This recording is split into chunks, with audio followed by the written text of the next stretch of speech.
Olá pessoal, sejam todos bem-vindos ao canal Marton Pires. Aqui é o professor Márcio Pereira e hoje irei comentar a prova do PAS 2016, primeira etapa, prova de física, questão 45. Para os Jogos Olímpicos que serão realizados no Brasil em 2016, espera-se bater o recorde na prova de nado borboleta em piscina de 50 metros, alcançada no Campeonato Brasileiro de 2012. No Rio de Janeiro. Naquela oportunidade, a prova foi realizada em 22,76 segundos, quando César Cielo desenvolveu uma velocidade aproximadamente de 2 metros por segundo. A velocidade empregada pelo atleta na prova correspondente a km por hora a... Veja, essa questão não tem substituição de forma, tá? É apenas transformação de unidade. Queremos transformar de km por hora para metros por segundo. Então vamos para o esqueminha aqui. Ó. Quando a gente quiser transformar de metros por segundo para km por hora, olha a regrinha aqui. Multiplica-se por 3,6. Se quisermos transformar de km por hora para metros por segundo, iremos dividir por 3,6. Então no nosso caso aqui, queremos fazer multiplicar a velocidade por 3,6. Então teremos 7,2 km por hora. Letra B de bola. Vamos para a próxima questão. Questão 46. CTP, Lei número 9.503, de 23 de setembro de 1997. Institui Código de Trânsito Brasileiro, artigo 65. É obrigatório o uso de cinto de segurança para condutor e passageiros em todas as vias do território nacional, salvo em situações regulamentadas pelo CONTRAN. O uso do cinto de segurança obrigatório por lei remete-nos a uma explicação da lei da inércia, que corresponde a... Bem, pessoal, a lei da inércia, chamada de primeira lei de Newton, diz o seguinte: se a resultante das forças atuantes no corpo for nula, ou o corpo está em repouso, velocidade nula, ou ele está em movimento retilíneo uniforme, velocidade constante não nula. Daí a opção letra C. Ok? Vamos adiante para outra questão. Questão 47. Em uma feira cultural escolar, foi apresentada a figura a seguir, que representa um elevador hidráulico usado em postos de lavagem de carro. Seu funcionamento se baseia no princípio de Pascal. Os alunos expositores tiveram de explicar aos visitantes o funcionamento físico do elevador hidráulico, considerando que F1 e F2 são forças e A1 e A2 são áreas. A expressão matemática que embasou a explicação dos expositores é... E pessoal, o que diz o princípio de Pascal? Diz que o acréscimo de pressão sofrido por uma porção de um fluido em equilíbrio se transmite integralmente a todos os pontos desse fluido. Daí temos que o elevador hidráulico é uma aplicação do princípio de Pascal, valendo essa relação aqui, ó. F1 sobre A1 igual a F2 sobre A2. A gente sabe que pressão é força por área. Então, nós temos aqui, neste êmbolo aqui, a pressão vai ser a força F1, né? Você vai acionar aqui esse êmbolo, dividido por essa área.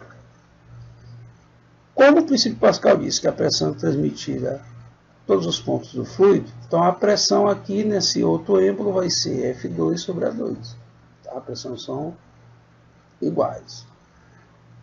O elevador hidráulico é uma prensa hidráulica, ou seja, é um dispositivo multiplicador de força. O objetivo aqui é que a gente tenha essa força F1 multiplicada, né, para poder levantar aqui esse carro. Ok? Daqui nós temos que o produto do meio é igual ao produto dos extremos. Então, daí pode escrever assim, ó, F2 vezes A1 igual a F1 vezes A2. A2. Reescrevendo, F1 vezes A2 igual a F2 vezes A1. Passando esse A2 aqui dividindo, encontramos a seguinte relação. A1 vezes F2 dividido por A2. Onde encontramos isso? Na letra A. Questão 48. Os espaços públicos fazem uso de muitos aparelhos de ar-condicionado, com vista ao uso racional da energia água. Sabendo-se que uma academia utiliza a sua refrigeração 10 aparelhos de ar-condicionado, o proprietário deseja reaproveitar a água proveniente das unidades condensadoras para o uso da água nos seus banheiros.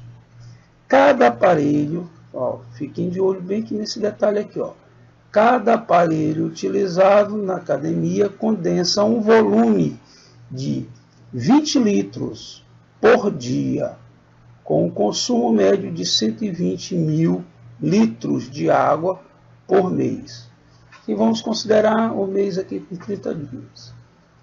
O percentual da economia, olha o que ele quer, o percentual da economia de água obtido com o reaproveitamento da água condensada ao final do mês, é uma pergunta, e a quantidade de aparelhos de ar-condicionado que garantiriam uma economia de pelo menos 3% são respectivamente.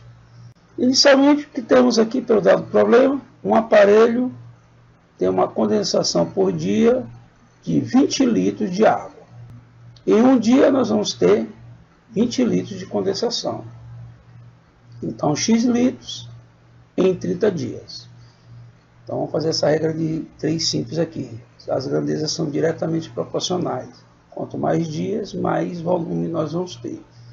Produto no meio, igual para o extremo, vamos multiplicar cruzado aqui. Nós vamos ter X vezes 1, 20 vezes 30. Daí nós temos 600 litros por mês. Agora, para 10 aparelhos, a condensação por mês vai ser um aparelho, nós temos 600 litros, como calculamos aqui anteriormente. 10 aparelhos terá Y. Estou chamando de outra letra aqui para não confundir com esse X aqui, certo? Aí vamos multiplicar cruzado. Y vezes 1, 600 vezes 10. Daí nós temos 6.000 litros de água condensada pelos 10 aparelhos. Daí nós temos o percentual de economia mensal. Os 120 mil litros é o total 100%, tá? Porque está dizendo que vai condensar total de 120 mil litros. Então isso é 100%, é o total.